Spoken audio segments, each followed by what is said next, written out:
Selamat datang di Alur Donghua. Sebelum mendengarkan, jangan lupa subscribe, like, komen, dan share ya, biar Mimin tambah semangat. Selamat mendengarkan. Kalau kau tidak keberatan, bagaimana kau bisa mendapatkan kutukan itu? Yuan tiba-tiba bertanya kepada Feng Yuxiang. Mendengar pertanyaannya yang mengingatkan masa lalunya, Feng Yuxiang menghela napas sedih sebelum berbicara. Ini mungkin terdengar konyol, tetapi kami, para Phoenix, terlahir dengan kebanggaan yang sangat besar. Namun kebanggaan itu terkadang berubah menjadi kesombongan.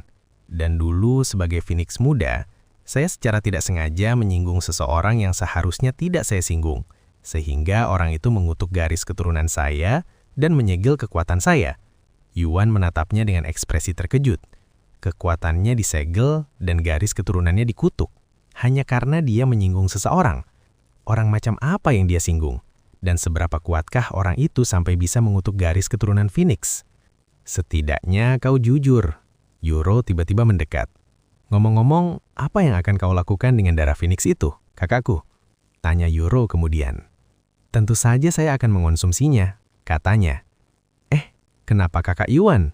Xiao Hua juga mendekati mereka dan menatap Yuan dengan wajah bingung. Apakah kakak Yuan terluka atau sakit? Tidak juga. Yuan cepat-cepat menggelengkan kepalanya. Lalu, mengapa kau membutuhkan darah Phoenix, kakak Yuan? Xiao Hua memiringkan kepalanya dengan bingung.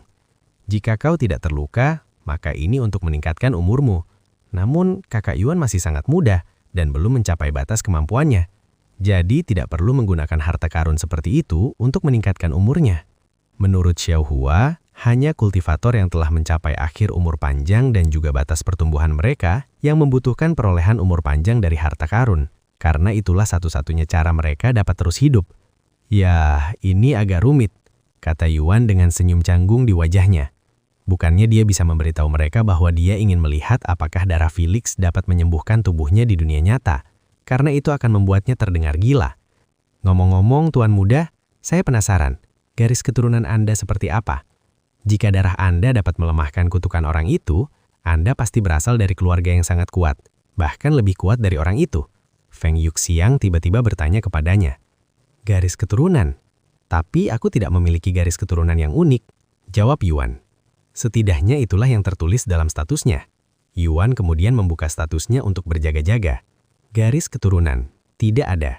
Memang, menurut sistem yang ada, dia tidak memiliki garis keturunan sama sekali. Itu tidak mungkin, Tuan Muda. Anda tidak memiliki garis keturunan yang kuat. Darah biasa tidak akan menarik binatang suci seperti saya, apalagi melemahkan kutukan dari kultivator kuat di surga atas, kata Feng Yuxiang kepadanya dengan wajah bingung. Aku tidak tahu harus berkata apa lagi, karena aku memang tidak memiliki garis keturunan istimewa, dan aku bukan berasal dari keluarga berpengaruh, kata Yuan. Feng Yuxiang terdiam dengan ekspresi berpikir di wajahnya. Beberapa saat kemudian dia berbicara. Meskipun aku tidak menyebutkannya sebelumnya, darah Phoenixku juga memiliki kemampuan untuk membangkitkan garis keturunan. Bahkan semua binatang suci memiliki kemampuan seperti itu.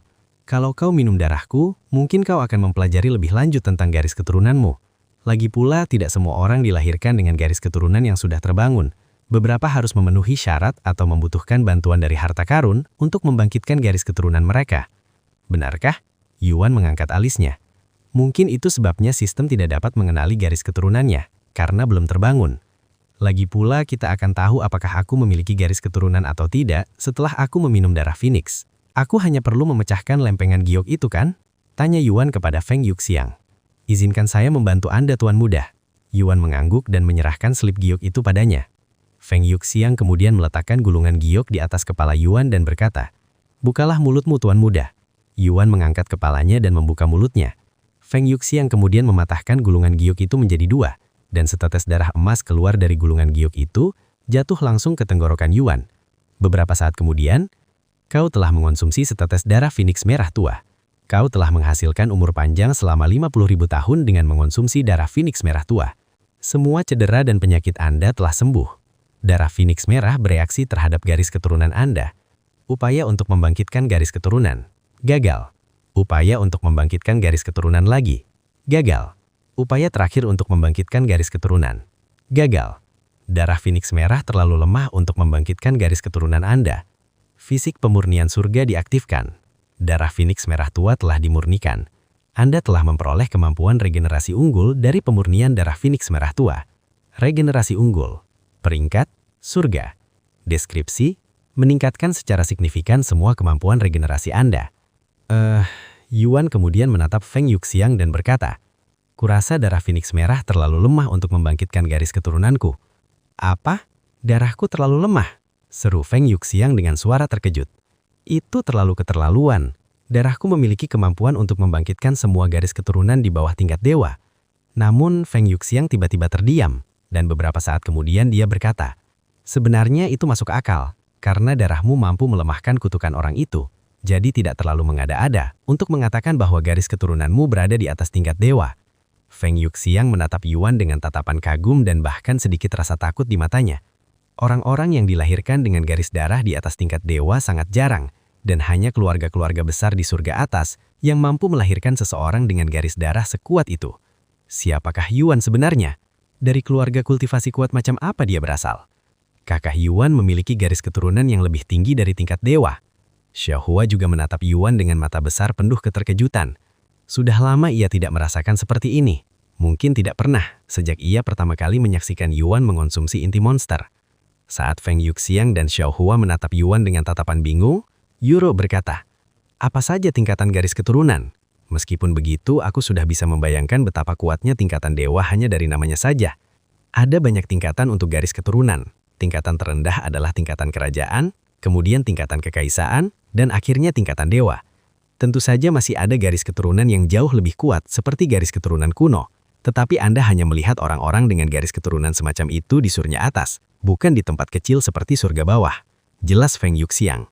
Dan karena darah Phoenix merahku tidak dapat membangkitkan garis keturunan Tuan Muda, itu berarti garis keturunannya berada di atas tingkat ilahi dan terlalu kuat bagi darahku untuk melakukan apapun. Lalu, apa yang mungkin bisa membangkitkan garis keturunanku? Yuan bertanya padanya dengan rasa ingin tahu. Ya, ada banyak binatang suci yang dapat membangkitkan garis darah di atas tingkat ilahi, seperti naga langit dan kura-kura bintang, tetapi kau tidak akan menemukan satupun dari mereka di surga bawah, karena mereka hanya tinggal di surga atas, kata Feng Yuxiang. Surga atas ya, gumam Yuan. Apakah Anda yakin bukan berasal dari keluarga kultivasi yang kuat dari surga atas, Tuan Muda? Lagi pula, tidak mungkin seorang kultivator biasa memiliki garis keturunan sekuat itu, bahkan jika mereka adalah orang-orang paling beruntung di dunia sekalipun. Feng Yuxiang bertanya lagi. "Iya, saya yakin." Yuan mengangguk. Feng Yuxiang menyipitkan matanya ke arahnya. Tentu saja dia tidak sepenuhnya mempercayainya. Tetapi karena Yuan tidak ingin memberitahunya, dia tidak akan terus bertanya, karena dia takut hal itu akan membuatnya marah. "Lagi pula aku masih harus menutup toko ini sebelum bisa meninggalkan tempat ini. Bisakah Tuan Muda meluangkan waktu beberapa jam untukku?" tanya Feng Yuxiang setelah itu. "Silahkan, kami akan menunggu." Yuan mengangguk. "Terima kasih Tuan Muda. Kalau begitu saya akan berusaha menyelesaikan ini secepat mungkin." Feng Yuxiang kemudian meninggalkan ruangan dan mulai menutup toko.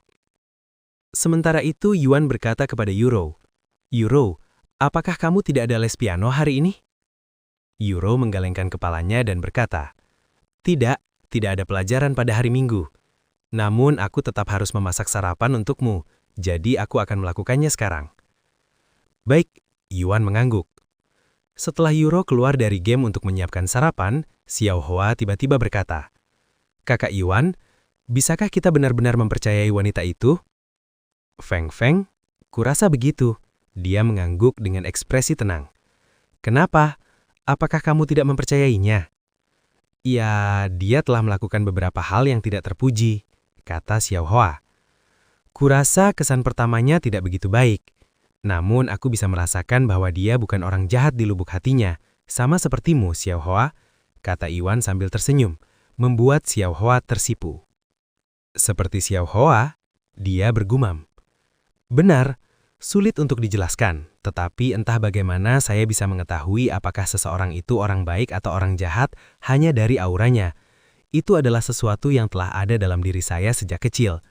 Meskipun saya sudah lama tidak bergaul dengan banyak orang, kemampuan saya masih tetap ada, kata Yuan.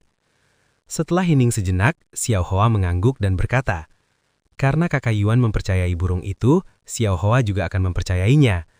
Adapun garis keturunan kakak Yuan, Xiao Hua akan memikirkan sesuatu. Terima kasih Xiao Hua, kata Yuan padanya, lalu melanjutkan. Ngomong-ngomong, saya juga akan keluar dulu. Jika Feng Feng kembali sebelum saya, beritahu dia bahwa saya akan kembali nanti. Xiao Hua mengangguk. Dan Yuan langsung keluar dari game sedetik kemudian dengan jantung berdebar kencang karena kegembiraan, karena dia tidak sabar untuk melihat apakah darah Phoenix merah telah mempengaruhi tubuhnya di dunia nyata, seperti embun transparan kesempurnaan. Setelah keluar dari Cultivation Online, Yuan segera mulai mencoba menggerakkan tubuh aslinya, berharap darah Phoenix merah telah menyembuhkan penyakitnya dan memulihkan tubuhnya yang palu. Namun sayangnya dia segera menyadari bahwa tidak ada yang berubah ketika dia masih tidak bisa menggerakkan anggota tubuhnya atau melihat dunia di sekitarnya.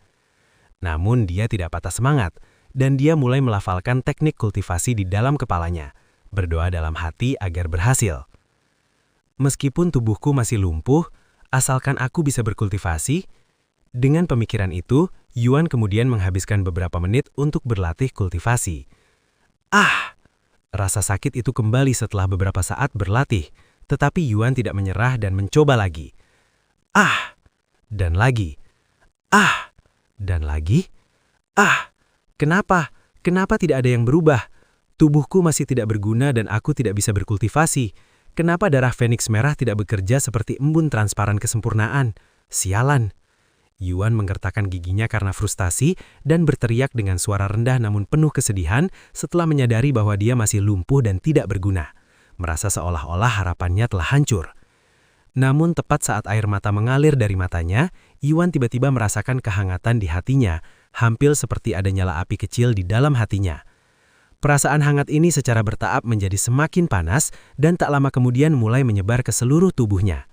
Beberapa menit kemudian, Yuan merasa seluruh tubuhnya terbakar demam, hampir seperti berada di dalam oven dengan suhu yang ditingkatkan.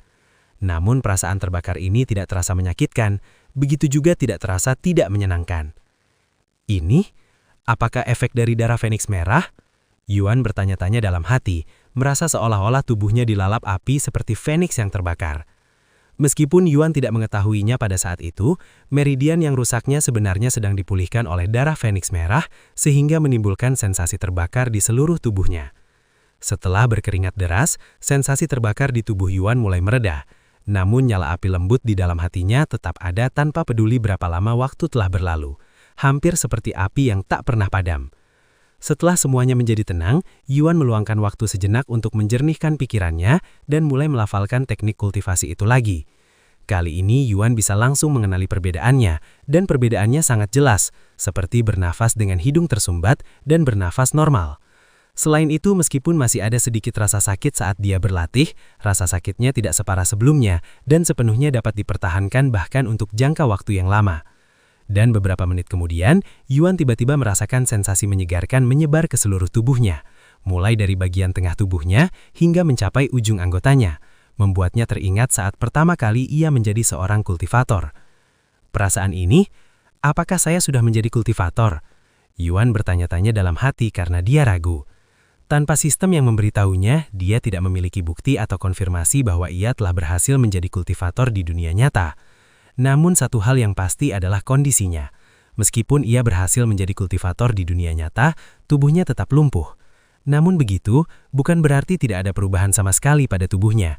Meskipun hanya sedikit, tubuhnya telah mendapatkan kembali sebagian indera perasa, memungkinkannya untuk merasakan selimut basah dan keringatnya sendiri, padahal sebelumnya dia tidak akan bisa merasakan apapun selain berat selimut itu.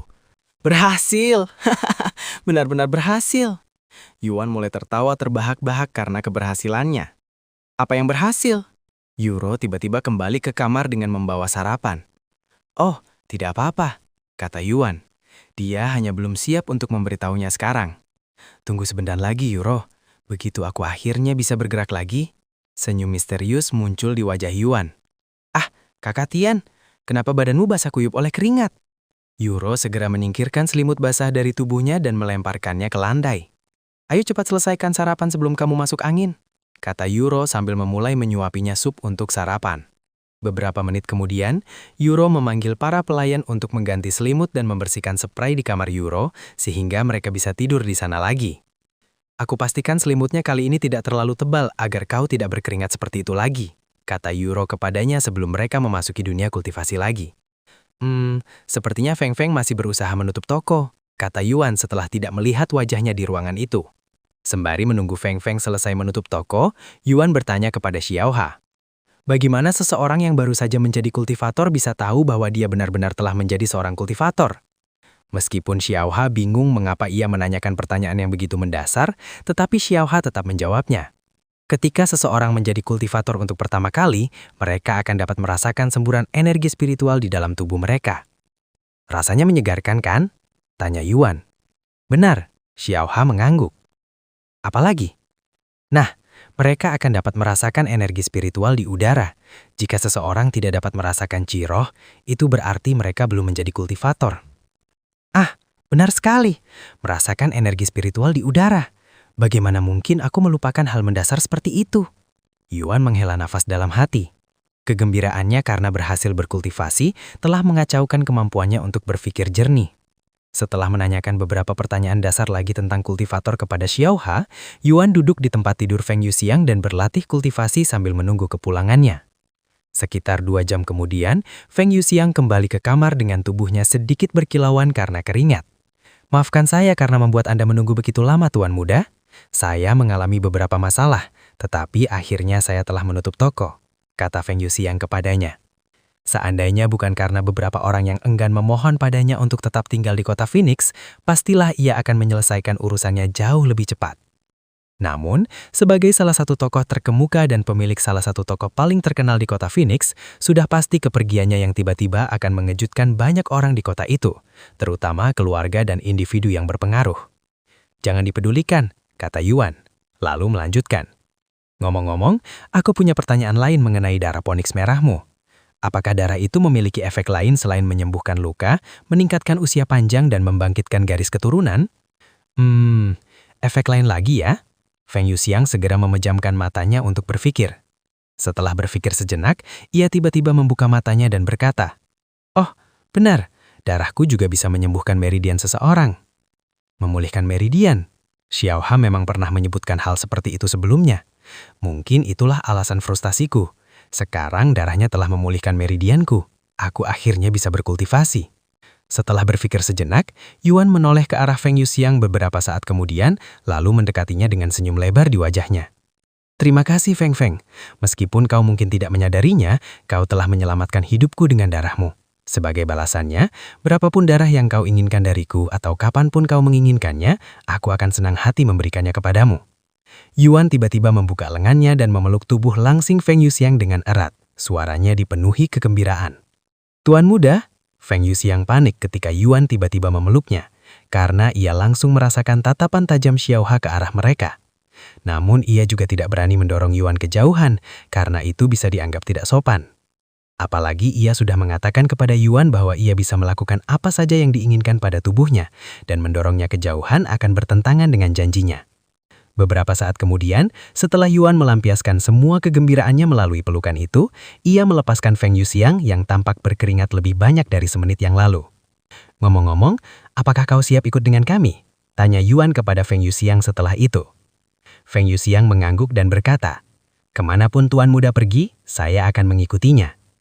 Semenit kemudian, tubuh Feng Yuxiang tiba-tiba diselimuti api emas yang indah hingga tubuhnya tidak terlihat lagi, dan sosoknya mulai menyusut hingga menjadi bola emas kecil.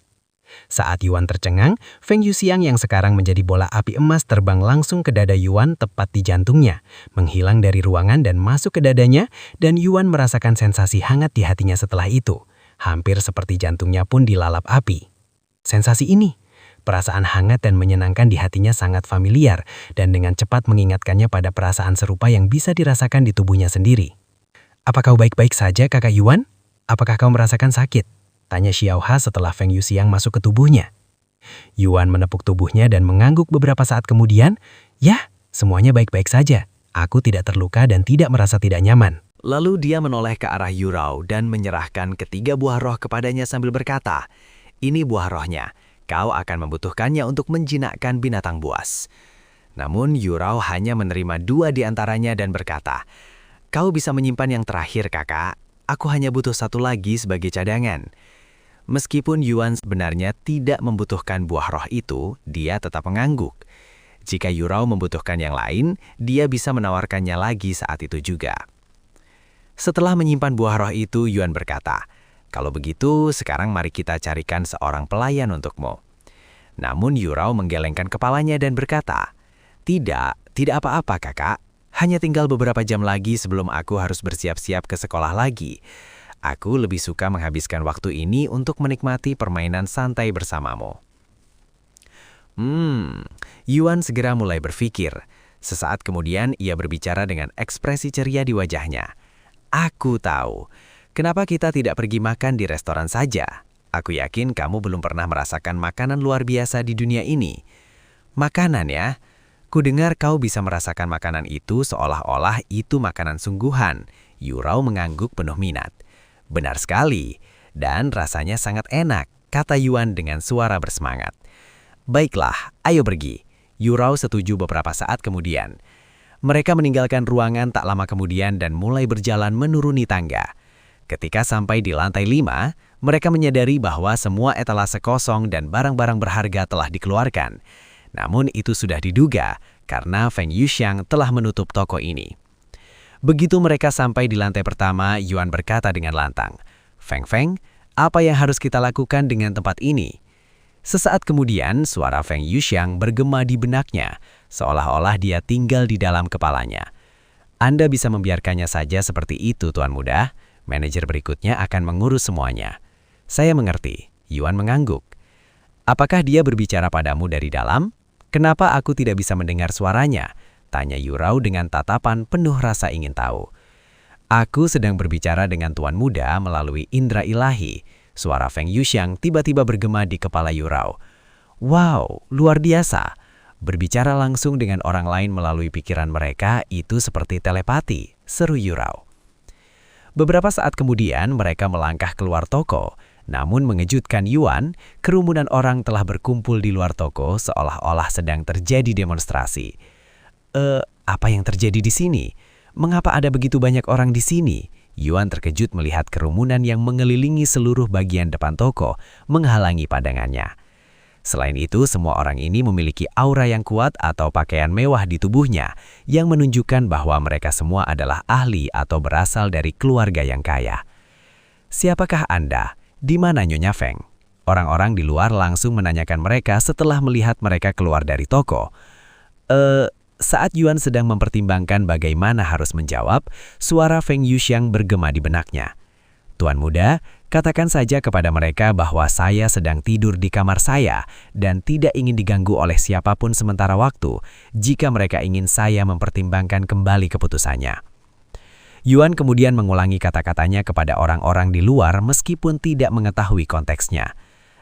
Nyonya Feng saat ini sedang tidur di kamarnya, tetapi dia tidak ingin diganggu oleh siapapun, kecuali dia tidak akan mempertimbangkan kembali keputusannya." Suasana di tempat itu langsung menjadi hening ketika mereka mendengar kata-kata Yuan. "Baiklah, mari kita tenang dulu dan biarkan Nyonya Feng beristirahat. Aku khawatir jika kita terus berlama-lama di luar tokonya, dia benar-benar akan meninggalkan kota." Salah satunya dari mereka tiba-tiba berkata, "Ya, Anda benar. Kota ini akan sangat terpukul jika Nyonya Feng atau tokonya tiba-tiba menghilang. Kita tidak bisa menganggap masalah ini sepele." "Baiklah, lalu apa yang Anda sarankan? Kita tidak bisa membiarkannya pergi begitu saja." "Tidak tahu, tapi menurutmu apakah keputusan mendadak Nyonya Feng disebabkan oleh energi spiritual yang kuat beberapa waktu lalu? Aku berharap hal itu tidak terjadi padanya." "Aku berharap hal itu tidak terjadi padanya." "Agi berharap hal itu tidak terjadi padanya." "Agi berharap hal itu tidak terjadi padanya." "Aku berharap hal itu tidak terjadi padanya." "Omong kosong macam apa yang kau bicarakan? Nyonya Feng adalah individu terkuat di kota ini yang telah hidup selama lebih dari 1000 tahun. Siapa yang berani mengancamnya, apalagi memaksanya pergi? Bahkan jika seseorang bisa mengancam Nyonya Feng, apa yang perlu ditakuti? Seluruh pasar Phoenix emas akan melindunginya. Jika seseorang berani macam-macam dengan salah satu dari kami, mereka pasti akan menyesalinya." Jangan remehkan siapapun yang melepaskan tekanan itu. Aku ada di sini saat itu terjadi, dan itu hampir membuatku terkena serangan jantung. Orang itu sangat kuat, jauh lebih kuat daripada Nyonya Feng dan semua orang di sini. Aku yakin bahwa orang yang mengancam Nyonya Feng untuk pergi adalah seorang kultivator tingkat Raja Roh. Raja Roh? Kenapa demi apapun orang seperti itu ada di sini? Kultivator di atas alam Grandmaster Roh hanya boleh tinggal di dunia ini paling lama 100 tahun setelah mencapai terobosan sebelum mereka harus meninggalkan alam ini dan menaik ke alam yang lebih tinggi, atau mereka akan berisiko dihukum oleh surga. Kecuali jika Anda mengatakan bahwa orang ini berhasil mencapai alam Raja Roh dalam waktu 100 tahun setelah menembus Grandmaster Roh. Aku tidak berbohong padamu, tekanannya memang terasa sangat kuat. Saat orang-orang yang berkumpul di luar toko saling berdebat, Yuan memanfaatkan kesempatan ini untuk menyelinap pergi dari pasar Phoenix Emas bersama Yurao dan Xiaohua yang mengikutinya dari belakang. Aduh, itu kacau banget. Seberapa populerkah kau, Feng Feng? Yuan mengelap sekeringat dingin dari dahannya setelah berhasil meloloskan diri dari kerumunan yang hiper itu.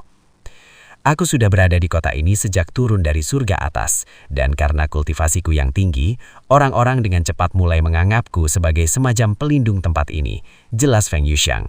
Reputasiku akhirnya mencapai puncaknya, dan aku agak dihormati oleh orang-orang di kota itu. Setelah hening sejenak, dia kemudian melanjutkan, namun semua itu tidak penting sekarang karena aku memiliki tuan muda. Bagaimanapun Tuan Muda, aku tahu kau bilang kau tidak menginginkan hartaku, tetapi jika kau berubah pikiran, beritahukan saja kepadaku. Meskipun harta itu berharga, itu tidak ada apa-apanya dibandingkan dengan kebebasan yang kau berikan kepadaku Tuan Muda. Ya, Yuan mengangguk. Setelah meninggalkan pasar Phoenix Emas, Yuan bertanya kepada Feng Yuxiang, apakah kau tahu tempat makan yang enak? Feng Feng, karena kau sudah tinggal di sini sejak lama, kau pasti tahu setiap bangunan di kota ini kan? Maaf, Tuan Muda, tetapi saya jarang meninggalkan pasar Phoenix Emas. Namun, ada sebuah tempat yang sering saya dengar dari orang lain selama bertahun-tahun, yaitu restoran bernama Sarang Phoenix. Sarang Phoenix? Orang-orang benar-benar suka menggunakan nama Phoenix di kota ini ya, kata Yuro. Ya, aku memang pernah menyelamatkan kota ini dari monster yang sangat kuat sebelumnya. Ketika aku masih memiliki sebagian kekuatan Phoenixku. Kota ini dulunya bernama lain, kata Feng Yuxiang. Oh, kau menyelamatkan seluruh kota. Kalau begitu kau sama seperti kakakku. Yuro tersenyum. Beberapa waktu kemudian, setelah bertanya-tanya, Yuan dan yang lainnya akhirnya sampai di restoran bernama Sarang Phoenix. Ada berapa orang yang akan makan malam hari ini, para tamu terhormat? Pelayan di dekat pintu menyapa mereka ketika mereka mendekati pintu masuk restoran.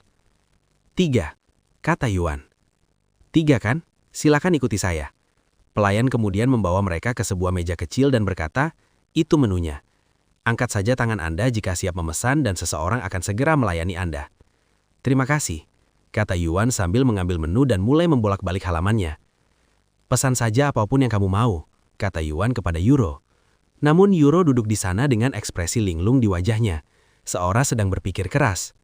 Ada apa Yuro? Apa ada sesuatu yang mengganggumu? Tanya Yuan setelah menyadari tingkah lakunya yang aneh. Mendengar pertanyaannya, Yuro segera tersadar dari lamunannya dan menggelengkan kepala sebelum berbicara. Bukan itu masalahnya, kakak. Hanya saja, aku tidak pernah menyangka akan tiba hari di mana kita berdua duduk di restoran dan makan seperti keluarga normal. Meskipun ini hanya permainan, rasanya terlalu nyata untuk diabaikan. Yuro, Yuan menatapnya dengan tatapan lembut, lalu mengangguk. Kau benar. Meskipun dunia ini mungkin tidak nyata, pengalaman dan perasaan kita di dunia ini tentu nyata. Dan aku tak sabar untuk menjelajahinya lebih jauh bersamamu. Aku juga, Kak. Yuro mengangguk dengan senyum cerah di wajahnya yang cantik. Beberapa saat kemudian, Yuan mengangkat tangannya dan seseorang mendekatinya untuk menerima pesanan. Yuan kemudian mulai menyebutkan nama-nama hidangan satu persatu, membuat Yuro dan pelayan itu terkejut. Bisakah kau makan sebanyak itu? Yuro menatapnya dengan ekspresi terkejut. Jika Yuan bisa makan sebanyak itu di dunia nyata, dia pasti akan kesulitan memberinya makan setiap hari. Tentu saja, kalau tidak aku tidak akan memesannya. Yuan menjawabnya dengan ekspresi percaya diri di wajahnya, sebelum kembali memesan hidangan lainnya. Setelah beberapa menit menyebutkan hampir semua hidangan di menu, Yuan akhirnya meletakkan menu di atas meja dan berkata, itu saja dari saya. Pelayan di sana hampir saja berteriak keras untuk, ini semua benar-benar dari Anda. Untungnya, pelayan itu berhasil menahan pikirannya dan menjawab dengan senyum kaku di wajahnya. "Terima kasih, tamu terhormat. Saya akan memberitahu kepala pelayan." Pelayan itu kemudian pergi. Namun pelayan itu kembali beberapa menit kemudian dengan seorang pria paruh badan yang tampaknya bukan karyawan di sana, dilihat dari penampilannya yang mewah. Setelah keduanya berdiri di depan meja mereka, pria paruh badan itu berkata dengan senyum ramah di wajahnya, "Permisi, tamu terhormat. Nama saya Chen Wenben, dan saya manajer restoran ini. Tampaknya Anda telah memesan makanan dalam jumlah besar dari kami, dan saya ingin menyampaikan rasa terima kasih saya untuk itu. Namun karena belakangan ini terjadi peningkatan jumlah pelanggan yang makan lalu kabul tanpa membayar, kami harus meminta pembayaran mendahului sebagai bentuk jaminan. 50% dari total jumlah sudah cukup." Masuk akal, Yuan mengangguk dan bertanya, "Berapa total tagihannya?" 5.400 koin emas, tamu terhormat, kata Chen Wenben dengan cepat. 5.400 koin emas? Mata Yuan belalak takut. Restoran ini setidaknya 10 kali lebih mahal daripada restoran mewah yang pernah ia kunjungi sebelumnya yang hanya berharga 500 koin emas. Seperti yang diharapkan dari salah satu kota terkaya di dunia ini, semuanya sangat mahal. Aku benar-benar harus mulai memperhatikan harga setiap barang, gumam Yuan dalam hati, sambil mengambil 5.400 koin emas dan menyerahkannya kepada manajer. "Saya akan membayar seluruhnya sekarang." "Terima kasih, tamu terhormat, dan saya minta maaf yang sebesar-besarnya atas ketidaknyamanan ini." Senyum di wajah Chen Wenben semakin melebar setelah menerima uang itu, dan ia membungkuk kepada mereka sebelum meninggalkan mereka lagi. "Menghabiskan ribuan koin emas untuk makanan. Hanya orang sepertimu yang mampu menghabiskan uang semewah itu, saudaraku," kata Yuro kepadanya setelah itu. "Haha, aku menghabiskan uang sangat mewah ya karena aku memang benar-benar tidak memperhatikan harganya." Yuan tertawa kanggung karena terlalu bersemangat dan lupa melihat harganya sebelum terlambat. Begitupun, setidaknya dia tidak semiskin dulu, di mana 500 koin emas saja sudah cukup untuk membuatnya benar-benar bangkrut. Sekitar 20 menit kemudian, makanan yang dipesannya mulai datang satu persatu, dan mereka langsung mulai memakannya. Terutama Yuan, yang pada dasarnya telah menjadi monster makanan, dan memasukkan makanan ke dalam mulutnya seolah itu bukan apa-apa, sehingga para pelayan dapat terus meletakkan desain di meja tanpa membuatnya terlalu penuh. "Kakak Tian, haruskah aku menambah jumlah sup yang aku berikan kepadamu? Jika tidak cukup, kau bisa memberitahuku saja. Aku takut kau akan kelaparan setelah melihat betapa banyak yang kau bisa makan sekarang," kata Yuro kepadanya beberapa saat kemudian. "Haha, jangan khawatir Yuro. Nafsu makanku hanya sebesar ini saat berada di dunia ini. Semangkuk sup saja sudah cukup untuk mengisi perutku di luar sana," kata Yuan kepadanya. Mendengar percakapan mereka, Xiaoha tiba-tiba berkata, "Nafsu makan Yuan mungkin disebabkan oleh fisik uniknya. Selain itu, karena kultivator menghabiskan lebih banyak energi daripada orang biasa, kita juga perlu makan lebih banyak. Tentu saja biasanya kami mengganti kekurangan tersebut dengan energi spiritual yang kami serap. Bahkan beberapa kultivator mengubah pola makan mereka menjadi hanya energi spiritual. Jadi maksudnya, para kultivator bisa bertahan hidup tanpa makanan selama mereka menyerap energi di udara?" tanya Yuro. Benar, seorang kultivator setingkat kakak Yuan dapat bertahan sebulan tanpa makanan, tetapi ia perlu minum air setidaknya sekali seminggu. Setelah seorang kultivator mencapai alam Grandmaster Roh, mereka dapat berhenti makan atau minum sama sekali dan hanya bertahan hidup dengan energi spiritual, kata Xiaohua. Begitu ya? Yuro mengangguk, lalu kembali makan. Sekitar 1 jam kemudian, setelah meja hanya tersisa piring-piring kosong, Yuan berkata sambil menepuk perutnya yang buncit.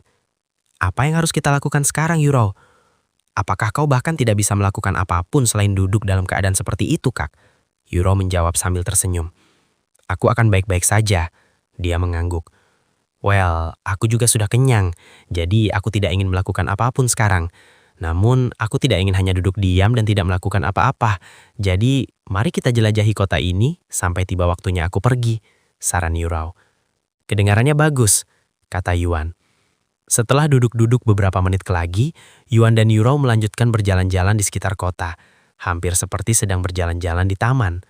Tentu saja, ada beberapa tuan muda yang ingin mengganggu waktu damai kakak beradik itu ketika mereka melihat Yuro yang cantik. Namun sebelum mereka sempat mendekati mereka, seperti roh penjaga, Xiaohua menekan mereka dengan tekanan tak terlihat, mengatasi masalah sebelum masalah itu dimulai.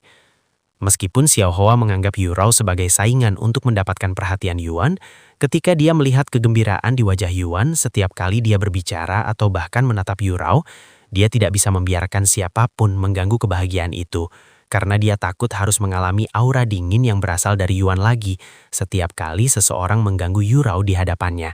Sesuatu yang membuat tubuhnya merinding bahkan sekarang jika dia mencoba mengingat tatapan dinginnya. Setelah menghabiskan beberapa jam yang terasa damai di kota sebesar kota Phoenix, sebagian besar berkat perlindungan Xiao Hoa, Yurao keluar dari permainan untuk memasak makan malam untuk Yuan.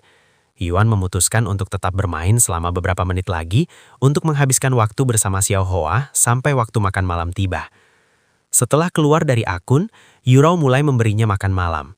Namun setelah menghabiskan semangkuk supnya, Yuan berkata dengan suara bingung, "Yurao, apakah kamu membuat sup lebih sedikit hari ini? Perutku tidak kenyang seperti biasanya." Rasanya aneh, tidak merasa kenyang setelah minum semangkuk sup penuh, karena biasanya dia akan merasa cukup kenyang setelahnya. "Hah? Itu tidak mungkin. Aku tidak mengubah jumlahnya," jawab Yurao dengan suara terkejut. "Namun jika kamu masih lapar, aku bisa membuatkanmu semangkuk sup lagi." Tidak apa-apa. Aku tidak lapar, tapi aku juga tidak kenyang. Rasanya seperti itu, kata Yuan padanya. "Baiklah kalau begitu, aku akan memasak sedikit lagi besok pagi." Yurao mengangguk. "Ngomong-ngomong, kamarmu akhirnya bersih lagi, Kak. Tapi karena kamu sudah di sini, ayo kita tidur bersama satu malam lagi, karena biasanya kita tidak melakukan ini." "Baik," kata Yuan. "Aku akan memastikan diriku siap untuk sekolah besok. Kamu bisa tidur dulu," kata Yurao kepadanya sebelum meninggalkan ruangan. Biasanya, Yuan akan menuruti permintaannya dan pergi tidur. Tetapi sekarang dia telah menjadi seorang kultivator di dunia nyata juga, dia ingin berlatih kultivasi kapanpun dia punya waktu. Meskipun dia tidak yakin apakah berkultivasi dapat membantu kondisinya, tidak ada salahnya untuk mencoba. Mungkin alasan semangkuk sup itu tidak cukup untukku adalah karena aku sekarang seorang kultivator yang mengharuskanku mengonsumsi lebih banyak energi. Yuan merenung dalam hati sebelum mulai melafalkan teknik kultivasi di dalam pikirannya, perlahan menyerap energi spiritual di sekitarnya. Xiao Hoa benar, sekarang aku bisa merasakan energi spiritual di ruangan ini setelah menjadi seorang kultivator. Ini berarti aku tidak sedang bermimpi, dan aku benar-benar telah menjadi kultivator sejati di dunia ini juga. Yuan terpenuh antusias akan masa depan. Sekalipun menjadi seorang kultivator tidak akan membantunya bergerak atau melihat lagi, jika dia cukup berlatih, mungkin dia juga akan mampu menggunakan indera ilahi di dunia ini, dan itu akan setara dengan semua usahanya. Dengan pemikiran itu, Yuan mulai fokus pada kultivasi. Setengah jam kemudian, Yurao kembali ke ruangan, dan dia salah menyangka Yuan sedang berlatih kultivasi sebagai sedang tidur karena pola pernafasannya benar-benar rileks dan tampak teratur. "Karena aku sedang di tauko saat itu, aku tidak melihat pengumuman apapun. Tapi seharusnya ada pengumuman jika mereka menjadikan binatang suci sebagai pelayan mereka, kan? Ah, sudahlah, aku akan lihat nanti setelah online," pikir Yurao dalam hati sambil mulai menjelajahi internet. Dan seperti yang dia duga, ketika dia membuka forum, yang dia lihat hanyalah nama player Yuan yang disebut-sebut di judul, dan kehadirannya memenuhi hampir seluruh halaman. Player Yuan kembali menjadi headline, dan kali ini dia mendapatkan binatang suci sebagai pelayan. Luar biasa, player Yuan telah mendapatkan pelayan lagi, seekor binatang suci. Tingkatan berapa kira-kira binatang suci ini? Jika kamu mengenal player Yuan, saya bersedia membayar $1 miliar jika kamu dapat mengungkapkan identitas aslinya kepadaku. $1 miliar ya, tawaran yang sangat menggiurkan, tapi sayangnya aku tidak akan mengkhianati kakak Tian meskipun kamu menawarkan dunia kepadaku. Yurao mengendari halaman, dan dia mulai membaca semua unggahan yang menyebutkan Yuan. Saat Yurao lupa waktu karena asik menjelajahi internet dan membicarakan kakaknya, Yuan diam-diam bermeditasi di atas tempat tidur, perlahan menyelap energi spiritual di ruangan itu. Kecepatan kultivasinya dibandingkan dengan permainan sangat lambat, dan butuh hampir 2 jam untuk baginya mencapai level berikutnya, sementara di dalam permainan hanya butuh kurang dari setengah jam untuk mencapai level kedua murid roh. Langkah kultivasi di dunia nyata seperti apa ya? Aku kira tidak sama seperti di game. Namun karena aku tidak punya referensi lain, aku akan mengikuti langkah kultivasi di Cultivation Online saja, pikir Yuan dalam hati sambil terus berkultivasi meskipun Yurao sudah tertidur di kamarnya. 1 jam, 2 jam, 3 jam. Yuan menghabiskan sepanjang malam untuk berlatih, dan ketika pagi tiba, dia hanya berhasil melakukan terobosan 2 kali, mencapai tingkat murid roh tingkat 3. "Selamat pagi, Yurao," Yuan menyapanya begitu dia bangun dan menggosok matanya. "Kakak, kamu bangun pagi sekali hari ini. katanya kepadanya dengan suara mengantuk. Yuan hanya tersenyum mendengar katanya, karena jelas dia tidak tidur sepanjang malam. Namun meskipun tidak tidur sama sekali, dia tetap bersemangat seperti biasanya, bahkan merasa lebih baik daripada biasanya setelah tidur nyenyak. Setelah beberapa menit berusaha untuk bangun, Yurao akhirnya meninggalkan tempat tidur dan bersiap untuk menjalani hari itu. Yurao kembali ke kamar 1 jam kemudian dengan 2 mangkuk sup dan handuk basah untuk membasuh wajah Yuan. "Kakakku, ibu memasak 2 mangkuk sup untuk sarapan hari ini. Jika kamu tidak bisa menghabiskannya, jangan memaksakan diri ya." Ia memperingatkannya sebelum mulai menyuapinya. Namun, yang mengejutkan, Yuan berhasil menghabiskan kedua mangkuk sup tersebut hingga tetes terakhir. "2 mangkuk sup, entah kenapa aku masih belum kenyang," kata Yuan dengan suara canggung setelahnya. "Apa? Kamu masih belum kenyang? Bagaimana mungkin?" Yurao menatapnya dengan mata terbelalak. Mengapa nafsu makannya tiba-tiba meningkat drastis? Apakah ini ada hubungannya dengan apa yang baru saja terjadi padanya? "Sebaiknya aku memberitahu Dr. Wang tentang ini, untuk berjaga-jaga jika ada sesuatu yang tidak beres. Aku juga butuh saran Dr. Wang tentang dietnya jika tetap seperti ini," pikir Yurao dalam hati. "Kakak, aku tahu kau belum kenyang, tapi aku takut memberimu makan terlalu banyak, jadi aku harus meminta saran Dr. Wang dulu sebelum memutuskan untuk memberimu makan lagi ya," kata Yurao kepadanya. "Yah, tidak apa-apa. Seperti tadi malam, meskipun aku tidak kenyang, aku juga tidak lapar," kata Yuan. "Oke, aku akan memberitahunya sekarang sebelum aku berangkat ke sekolah." Beberapa waktu kemudian, dalam perjalanan ke sekolah, Yurao menelpon Dr. Wang dan menjelaskan kepadanya tentang keadaan Yuan. "Nafsu makan tuan muda tiba-tiba meningkat? Ini mungkin pertanda baik, karena itu berarti tubuhnya membutuhkan lebih banyak energi untuk berfungsi, dan itu biasanya terjadi ketika tubuh mereka menjadi lebih kuat. Saya sarankan Anda terus memberinya 2 mangkuk sup selama beberapa hari lagi untuk melihat apakah peningkatan nafsu makannya permanen atau hanya sementara," kata Dr. Wang kepadanya melalui telepon. "Jika nafsu makan tuan muda bersifat permanen, saya sarankan Anda meningkatkan porsi makannya secara perlahan, tanpa memberinya makan berlebihan agar tubuhnya mendapatkan energi yang dibutuhkan. Saya akan datang untuk memeriksanya seminggu sekali untuk memantau kondisi tubuhnya." "Saya mengerti. Terima kasih Dr. Wang." Sementara itu, Yuan kembali ke dunia kultivasi. "Apakah kau akan mengikuti ujian murid di kuil inti naga sekarang, Kakak Yuan?" tanya Xiaoha setelah ia kembali. "Benar," Yuan mengangguk. "Meskipun Kakak Yuan akan meningkatkan basis kultivasinya lebih cepat di luar?" tanya Xiaoha padanya. "Tujuan saya pergi ke kuil inti naga bukanlah untuk meningkatkan tingkat kultivasi saya. Sebaliknya, saya ingin memperluas pengetahuan dan pengalaman saya dengan para kultivator, agar saya dapat menghadapi mereka dengan lebih baik di masa depan. Saya mengakui bahwa saya masih terlalu naif di dunia ini mengenai para kultivator dan sifat mereka, dan saya ingin memahami dunia ini. Meskipun penting untuk meningkatkan basis kultivasiku, penting juga bagiku untuk menikmati dunia ini, karena itulah dan masih menjadi niat dan impian saya sejak awal." Xiaoha terdiam setelah mendengar kata-katanya. "Kakak Yuan memang kurang berpengalaman dalam hal dunia kultivator. Meskipun Anda mungkin baik-baik saja sekarang dengan Xiaoha dan Phoenix yang melindungimu, siapa yang tahu apa yang mungkin terjadi di surga atas, di mana terdapat kultivator yang jauh lebih kuat dari kita. Akan sangat menguntungkan Kakak Yuan dalam jangka panjang jika dia lebih awal membiasakan diri dengan sifat kompetitif para kultivator dan menyadari sifat brutal dunia kultivasi." "Baiklah, Xiaoha tidak akan lagi menghalangi Kakak Yuan pergi ke kuil inti naga sekarang. Namun, itu akan kehilangan maknanya jika Xiaoha selalu berada di samping Kakak Yuan selama Anda menjadi murid. Tentu saja, Xiaoha akan tetap melindungi Kakak Yuan ketika ia dalam bahaya." "Bagaimana kau akan melindungiku jika kau tidak ada di sini?" Yuan mengangkat alisnya. Xiaoha kemudian menunjuk kalung yang melingkar di lehernya. "Oh benar, kau bisa masuk ke dalam kalung itu seperti Feng Feng bisa masuk ke dalam tubuhku." Yuan akhirnya ingat. "Ngomong-ngomong, apakah kau tahu di mana letak kuil inti naga? Menurutmu Tita akan sampai di sana sebelum ujian dimulai? Meskipun saya bisa masuk sekte tanpa mengikuti ujian jika saya berbicara dengan kakek Zuan Wang, tapi saya tetap ingin mengalaminya seperti orang normal. Token yang diberikan kepadamu harus memberitahumu lokasinya," kata Xiaoha, dan ia melanjutkan. "Aktifkan saja dengan energi spiritualmu, dan lokasinya akan muncul di dalam pikiranmu." Yuan mengikuti instruksinya dan mengambil token ujian kuil inti naga sebelum mengaktifkannya dengan energi spiritualnya. Beberapa detik kemudian, sebuah gambar kuil esensi naga dan lokasinya muncul di dalam kepalanya, seperti semacam peta. Namun, Yuan langsung mengerutkan kening ketika menyadari betapa jauhnya tempat ini. Jaraknya lebih dari 100.000 mil dari lokasi kita sekarang, bahkan pedang terbang tidak akan cukup cepat.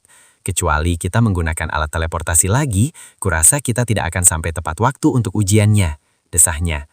Izinkan saya membantu, Tuan Muda. Suara Feng Yuxiang tiba-tiba bergema, dan sedetik kemudian sebuah bola kecil api emas muncul dari dadanya. Feng, Yuan menatapnya dengan alis terangkat. Aku bisa mengantar Tuan Muda ke kuil inti naga, jaraknya hanya 100.000 mil, dan saya bisa terbang lebih cepat daripada pedang terbang, saran Feng Yuxiang kepadanya. Kau akan menggendongku? Yuan menatapnya dengan mata lorong. Kecuali jika senior saya ingin menggendongmu, tapi dengan perbedaan ukuran kalian, Feng Yuxiang menatap Xiao Hai yang kepalanya bahkan tidak mencapai bahu Yuan. Dia tidak bisa membayangkan seseorang yang sependek itu menggendong Yuan yang tingginya hampir 2 kali tingginya. Sebenarnya, dia bisa membayangkannya, tapi itu akan menjadi pemandangan yang sangat menggelikan. Tetapi sayangnya, mentertawakan Xiao Ha pasti akan membuatnya terbunuh. Namun, Xiao Ha tetap mengkerut asal mendengar kata-kata Feng Yuxiang, karena ia sangat membenci jika tinggi badannya disebutkan. Feng Yuxiang langsung berkeringat setelah menyadari tatapan tajam Xiao Ha. Ngomong-ngomong, karena saya juga seekor Phoenix, saya bisa terbang lebih cepat daripada yang biasanya bisa dilakukan oleh para kultivator. Jarak 100.000 mil, kita bisa sampai malam ini. Malam ini juga, Yuan mulai berpikir. Jika kita bisa sampai di sana malam ini, itu akan menghemat banyak waktu yang bisa saya gunakan untuk berkembang di dunia nyata. Setelah berpikir sejenak, Yuan mengangguk dan berkata, "Baiklah, saya harus merepotkanmu untuk yang ini, Feng. Jangan repot-repot menyebutnya, Tuan Muda. Tubuh saya sudah milikmu, tidak perlu berterima kasih setiap kali menggunakannya," kata Feng Yuxiang dengan senyum tak tahu malunya. "Apakah Anda sudah siap untuk pergi sekarang, Tuan Muda?" tanya Feng Yuxiang sedetik kemudian. "Ya, kalau begitu, permisi." Feng Yuxiang tiba-tiba menundukkan badannya dan mengangkat Yuan, menggendongnya seperti seorang putri. Dan sebelum Yuan sempat bereaksi, 2 sayap berapi raksasa tiba-tiba muncul dari punggung Feng Yuxiang. Ketika orang-orang di sekitar mereka melihat ini, mereka langsung terkejut. Itu Nyonya Feng. Apa yang dia lakukan di sini? Dan siapa pemuda yang dia gendong itu?"